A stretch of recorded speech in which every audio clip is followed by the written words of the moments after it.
recipe na gusto na naman nating ibahagi sa inyo. Piniritong isda, sinabawan. Yan, sarap ng ating ulam guys. Talbos ng kamuti at long beans. 15 na pirasong usos ang ating gusto na namang ibahagi sa inyo.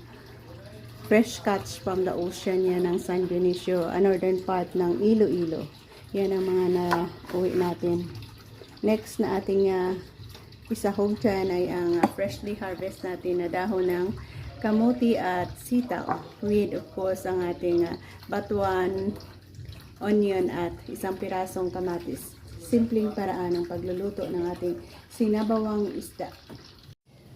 Sa pinagprituhan ng ating meatloaf or used oil ang ating gagamitin para naman iprito itong ating usos.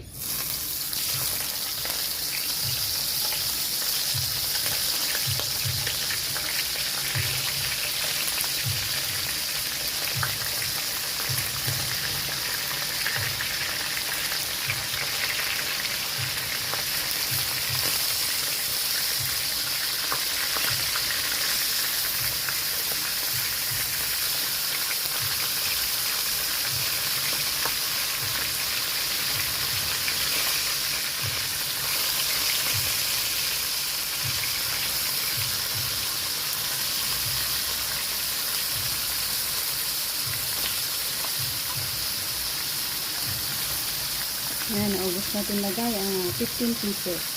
Pritohin hanggang sa magiging crispy. Habang tayo ay nagpiprito, nagpapakulo na tayo dyan ng ating tubig para sa sabaw na ating gagamitin. Lagay natin ang onion, kamatis at batuan. Ito yung mga sangkap na ating i-add on dyan sa ating sabaw. Hayaan natin kumulo at pinag-prito sila. Ayan, malapit na magiging crispy. Sa atin namang pinapakulo ang tubig dyan. Ayan siya. I-add natin ang dahon ng kamuti at long beans. Kulang po dahon ng kamuti.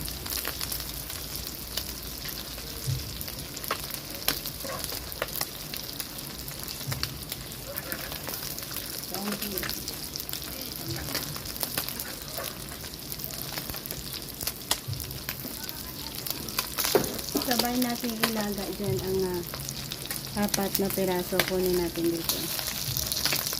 Ayan. Sabay natin ilaga.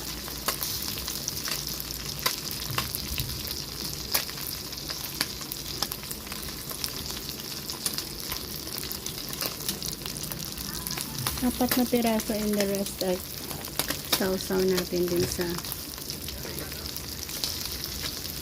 kalamansi.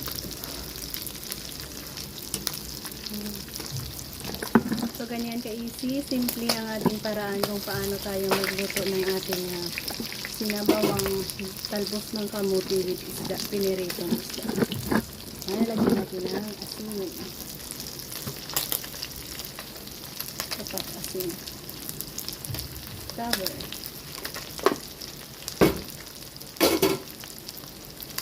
At atin na naluto ang ating masarap na sinabawang isda with talbos ng kamuti at long beans. Ito ang kanyang side dish natin. Piniritong isda rin. Again, thank you and bless us all.